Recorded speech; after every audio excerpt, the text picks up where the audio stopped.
Magandang araw at welcome sa Kwentong Musikero. Karamihan sa mga content creator na kagaya ko ay gumagamit ng iba't ibang klaseng mic sa kanilang mga live streaming, sa mga podcasting. Ngayon nandito yung ating i-review na isang broadcast mic. Ito yung Maono PD100. Ito yung klase ng mic na ginagamit sa mga podcasting madalas. Sa mga live streaming, pwede mo rin gamitin sa mga voice-over gaya ng gagawin natin mamaya. Ititest natin siya. Kung ikukumpara natin yung presyo niya sa mga ibang medyo branded na mga mic na pang broadcast ay medyo malayo ang presyo niya. Halimbawa yung mga Rode na mic, yung podcaster ng Rode, nagkakahalaga siya siguro ng mga 8,000 depende sa mga pagbibilan nyo. O yung Presonus na PD70 at Audio Technica na 2040 at yung natest natin dito sa ating channel yung Shure SM7B na medyo may kamahalan. Kaya ngayon susubukan natin itong Maono PD100. Titignan natin yung kanyang quality, yung build niya, para malaman natin kung pwede ba talaga siyang gamitin sa mga podcasting, sa mga live streaming, or sa mga vocal recording. Ngayon tignan natin ng malapitan itong Maono PD100. Yung unboxing niya, gagawa natin ng voice-over. Bali, yun na yung magiging test natin para sa kanya. So tara! Ito ang Maono PD100 broadcast mic. Nabili ko to sa Lazada sa halagang 2,240. Sa loob ng box, meron siyang mga accessories na kasama. Meron siyang free na XLR cable at meron siyang kasama extension ng stand para kung gagamitin mo siya sa ibabaw ng table, medyo mas mataas. At ito yung ating mismong mic at meron siyang sariling foam para safe talaga yung ating mic kapag gabi na biyahe. Ang Maono PD100 ay may sariling yoke na meron kasamang stand para kung gagamitin mo sa ibabaw ng table, ay meron siyang pwedeng patungan. At yung mismong yoke naman natin ang ginagamit kung gusto mong gamitin sa mga mic stand or sa mga boom arm. Kung gusto mong gamitin yung extension para doon sa ating stand, pwede mo siya ikabit para mas sumaba yung ating mic kung nakapatulong na siya sa ibabaw ng lamesa. Pwede mo rin siyang gamitin sa mga mic stand o sa mga boom arm gaya ng ginagamit ko.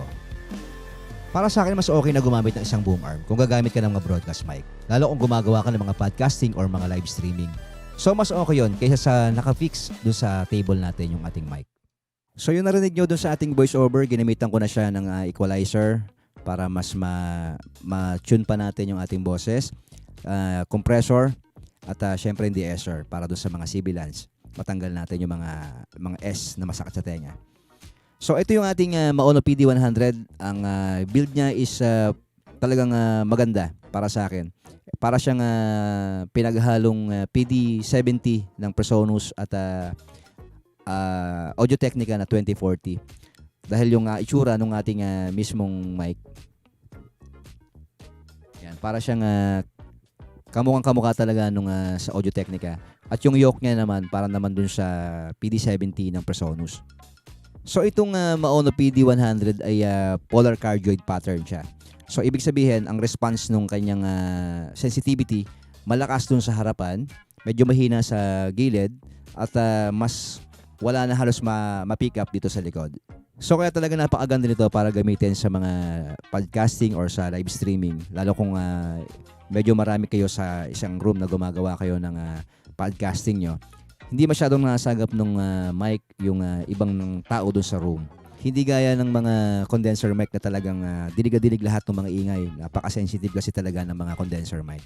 So tamang-tama siya para sa mga podcasting at sa mga live streaming. At kagaya ng ibang mga branded na mga broadcast mic, mahina talaga yung output level nila. So gumagamit tayo ng mga preamp na ganito para siyang booster para doon sa ating mic, para hindi masyadong sagad yung ating preamp ng ating mga interface or ng ating mixer.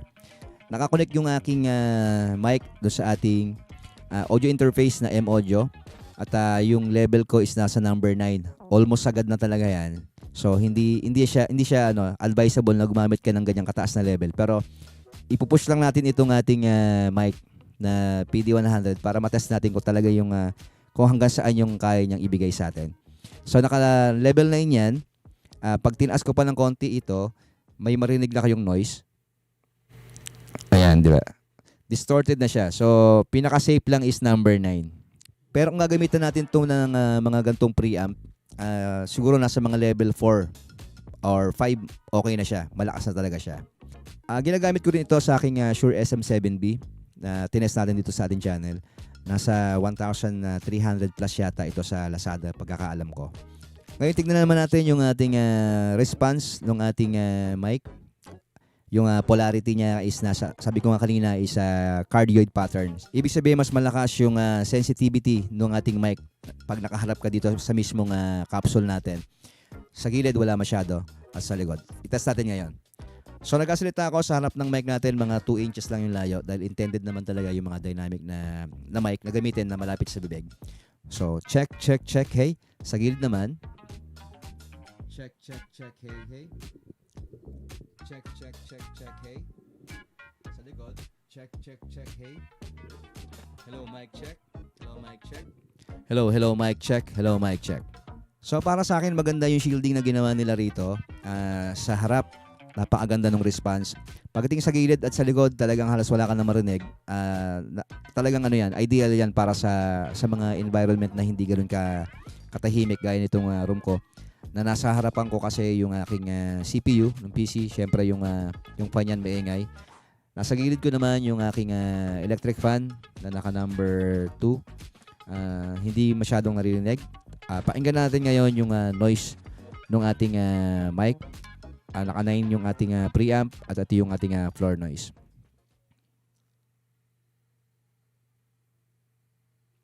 Lakasan ko pa konti yung electric fan.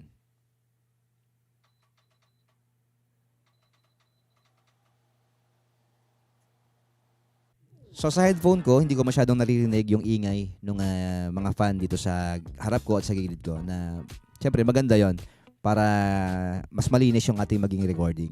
Ngayon naman yung handling noise naman, kung hinahawakan natin yung ating mismong capsule ng ating mic sa yoke at yung sa stand natin o sa arm. So maganda talaga yung shielding niya dahil na-isolate na lagay yung yung tunog.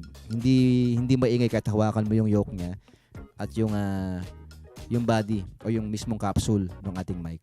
So para naman sa plosives naman, yung ating mga popping sound ng ating mic, dahil nga masyado tayo malapit magsalita sa mic natin, so naka-capture ng mic yung hangin na yon, yung popping sound kapag nagsasalita tayo, lalo yung mga pi, pa, yan, yung mga ganyang tunog ay nagagawa naman ng paraan. Halimbawa, pwede tayong gumamit ng mga pop filter or mga windscreen gaya nito.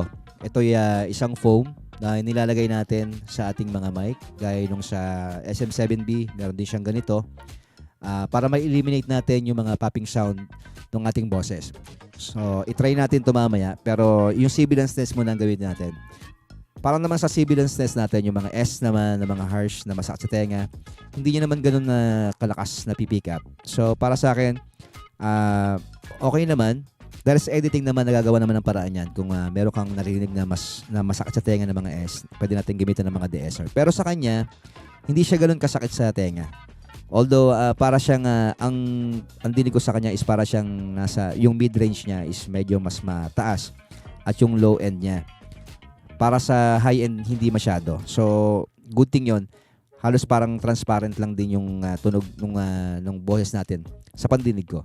So, mas matitimpla natin yan sa ating editing, sa paglalagay ng mga equalizer, ng de-esser, at syempre ng compressor.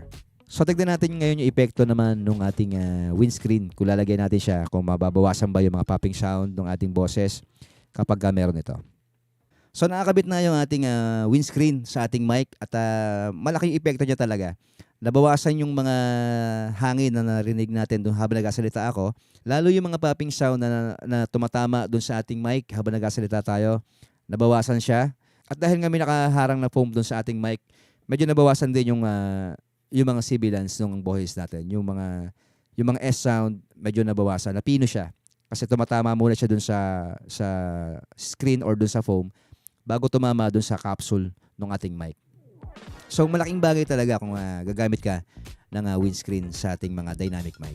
So overall para sa akin magandang klase itong Maono PD100. Maganda yung quality niya.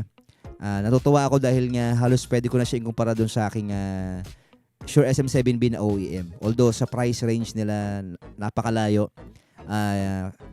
Kahit na ikumpara natin siya sa ibang mga branded na broadcast mic, ang layo talaga ng presyo niya. Yung mga ibang broadcast mic gaya ng ng Rode, na mga Audio Technica is nasa mga 7 or 8,000 pataas yung kanilang presyo. na napakalayo dito sa presyo nitong ating Maono PD100. Pero sa tingin ko kayang-kaya niyang sumabay doon sa mga mic na yon, na mga branded.